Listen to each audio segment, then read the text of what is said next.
Word of God for meditation, John 3:14 through 15. And as Moses lifted up the serpent in the wilderness, even so must the Son of Man be lifted up, that whoever believes in him should not perish, but have eternal life. That is God's word.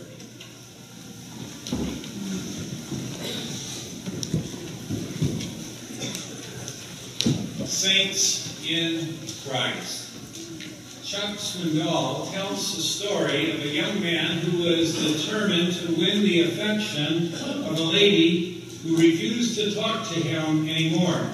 He decided the way to win her heart was to woo her through writing letters in the mail. Thus he began writing her love letters. He wrote her a love letter every day.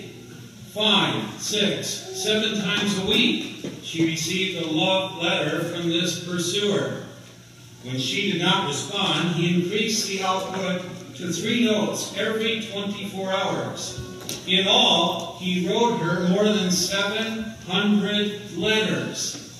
He finally stopped when she ended up marrying the postman. It was not very uplifting for that young woman to receive all those love letters.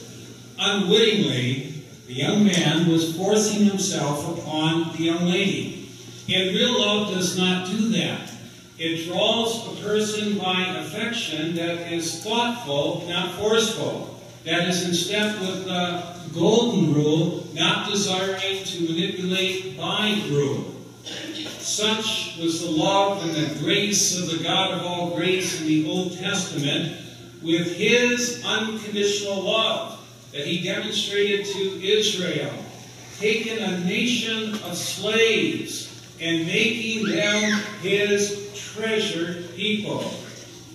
The Bible outlines how God gave to them beautiful boundaries of love with the 10 words, or as we know them, the 10 commandments, and demonstrated to them unconditional love. He miraculously provided them with water from the rock, manna and quail, shoes that did not wear out. He protected them from all the ISIS-like people that were living around them, and much more. And how did the people respond to such a great love? They grumbled, they groused, they complained, they moaned, they bellyached. It got so bad, get this, that they were even wanting to rebel against Moses, cast him away, and take the whole lock, stock, and barrel back into slavery into Egypt. We see this kind of behavior in life all the time. Irrational. Backpedal to Ferguson, Missouri this past week. 2 police officers were shot. So hateful were some of the protesters that they wrote murderous notes celebrating the assassination attempt. How blind and depraved and deprived people can become. But we don't have to look back just to Ferguson or to the Israelites to see that kind of Egyptian blindness. Sometimes it creeps up upon you and me. We get very angry over nothing. Or we break out into rage, or we feel greed and malice. It is so easy to get caught up in the world's toxicity. Instead of dealing with an issue, we sometimes go for tissue. We quickly forget how God works everything together for the good of his redeemed. And when we forget that, we tend to grumble and grouse and pout and put on a face longer than that of a horse. It is so easy to don and put on the mad makeup of this hateful, fallen world. To the Israelites, God had to bring them back to their senses. So God hits them with a word of law, and he heals them with a glorious word of gospel. The Lord knew that it was the old serpent, the old devil, the old ancient foe that was behind the insurrection of the Israelites, causing this mob rule and hideous hatred. And we got to remember that too, just like in the Ferguson thing. The devil is stirring up so much trouble there. Well, here, God sent venomous snakes among the people. They bit the people, and many of them died. Blessedly, the majority of the people woke up. They saw their sin. They saw their selfishness. They saw their ingratitude and their rebellion. Representatives of these now contrite people came to Moses, and they said, "We have sinned when we spoke against the Lord and against you. Pray that the Lord will take the snakes away from us." So Moses prayed in their behalf, and the Lord heard Moses' prayer. And then he gives to Moses a strange solution to bring about healing among the people. And that solution that he gives to them is to point ultimately to the strangest solution to the deepest problems of all mankind, the message of the cross. God said to Moses, "Make a snake and put it on a pole. And anyone who is bitten and looks up to that snake on the pole, they will live." So Moses makes a bronze snake. He puts it up on the pole. And anyone that was bitten by the pole knew where to go. And those who looked up, they lived. Forgiveness of sins, life, grace, and salvation were wrapped around that pole, which was a foreshadowing and picture of the great wooden pole on the hill of Golgotha, where Christ once and for all would bring to mankind that which we truly need. People, Jesus told in his day, were wandering in many bad different directions and were clueless because they were buried under all kinds of salvation by work schemes. And so was Nicodemus when he came to Jesus at night and asked him about questions pertaining to eternal life. And Jesus points Nicodemus back to this story from the book of Numbers, back to this account of Good Friday-like and Easter-like love. Jesus said to Nicodemus, "Just as Moses lifted up the snake in the wilderness, even so the Son of Man must be lifted up, that whoever believes in him should not perish, but have eternal life." Here is a divine pattern woven all the way through the Scriptures. God lifts up a nation of slaves and makes them, by grace, his treasured people. God lifts them up in the wilderness by this death and resurrection story, causing them to come back to their senses again and to return to becoming his children. The whole journey of Lent that we go through in the 40 days is one where we look at the humility and humanity of Christ and the love of Christ that permitted himself to be lifted up on a cross on our behalf and staked on that cross and crucified for our sins, that we might come to our senses and not live as rebels, but as his dear children. The whole journey of Lent is to help us to, by God's grace, see God's deepest solution for the problems of mankind, the problems of sin, the problems of death, the problems of false identity. Bottom line, there is nothing, absolutely nothing in history remotely close to lifting up people to become noble, to become generous, to become transparent, to become truthful, to become really loving as the love of Jesus Christ. That alone is the love that deals with the real problems that we have here on earth. It is because the story of Jesus Christ provides solutions to mankind's woes that you and I have this lively hope. The noblest deeds in history flow from the veins of Jesus Christ. The transfusion of love and blood that Jesus poured out upon the cross is the foundation for the transformation of people here on earth who once were dead in trespasses and sin. Think about it as you go through life, and think about it as most people go through life. I would say most people are bummed out. And you can kind of see why.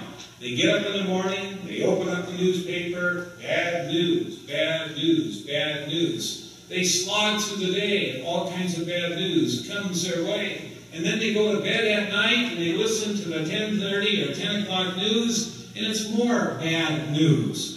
So they are bookended by bad news and hit by bad news all the way through that day and through life. And that is one of the reasons why Christians come to God's house, to hear the good news of God's great love for you, the gift of salvation, the gift of forgiveness of sins, and the gifts of the Holy Spirit. That alone can bring to us the good news we need to see the God of all grace and to live life by grace. Think of our three readings today. In the Old Testament, you got one of Good Friday and Easter Sunday. In this sense, the people there are stricken with their sin and are made alive in Christ through a death and resurrection move. God, if He gave to them what they truly deserved because of their bratty, bitter behavior, He would have sent them right to hell then and there. But He loved them unconditionally. And He forgave them as He raised that pole in the wilderness, pointing to the pole of the wooden cross, freely and fully. In our second reading, Paul writes, we who were dead in trespasses and sin, have been resurrected, made alive in Christ, and not only have we been saved by grace, Paul writes that we are actually, and we don't grasp this, we are actually even now in the heavenlies, in the heavenly realms, because through holy baptism we have been baptized into the body of Christ. Already now we have one foot in heaven. We don't grasp that, but that's the rich resurrection reality. What a lift. And then the third lift that we have, so simple, so sublime. God so loved the world that He gave His only Son, Jesus, that whoever believes in Him should not perish, but even now have eternal life. Lift, lift, lift. Jesus brings to us. It's an old story, but it's a good one. The story is told about a man who fell into a pit. And as he fell into the pit, he encountered a whole array of rattling snakes, rattlers. He broke his hands, he busted his feet, he couldn't move, and that whole gallery of poisonous snakes surrounded him. A series of famous religious people and prophets began to make their way toward him. The first one was Muhammad. Muhammad looked down into the pit at the poor man and he said, you are suffering there because Allah is angry at you. You have to save yourself and somehow get out of there. And then he goes on. The next man that comes is Buddha. Buddha comes up and he sees the man in the pit, helpless and hurting. And Buddha says to him, life is full of sadness and sorrow and tragedy and trouble. Follow my eightfold path and maybe you will gain some enlightenment in all of this. And Buddha goes on and does nothing tangible to really help the man. The third person that comes upon the scene is Confucius. And he sees the poor guy in the pit and he says, man who is wise with open eyes will not fall into a pit. So sorry, can't help you, goes on. The fourth prophet is Jesus. Jesus sees his poor man in this terrible predicament without hesitation. Jesus jumps into the perilous pit loaded with poisonous snakes. Not thinking of himself, he lifts up the man to be saved, and as he does, he dies in place of that man. And he not only saves that man, but with his healing hands heals that man. Jesus dies for that person in love, in that love and rescue mission. Do you see the difference? Only Jesus, with holes in his hand and love in his heart, gives mankind the gift of salvation, the lift we need, and the solution to the major problems of life. Today, by God's grace, I say to you, rejoice that you in baptism already have one foot in heaven, in the heavenly realms, in the heavenlies. Christ dwelling in you as God and man makes that a rich resurrection reality. Through baptism, you have already been lifted up into the heavenly realms. What good news to put in your shoes to chase away blues. uplifting. Amen. The peace of God that surpasses all understanding may guard and keep your hearts and minds in the only Savior of sinners, the risen Lord Jesus Christ, who through the miracle of holy baptism has already placed us in the heavenlies, even as we sojourn here on earth. Amen.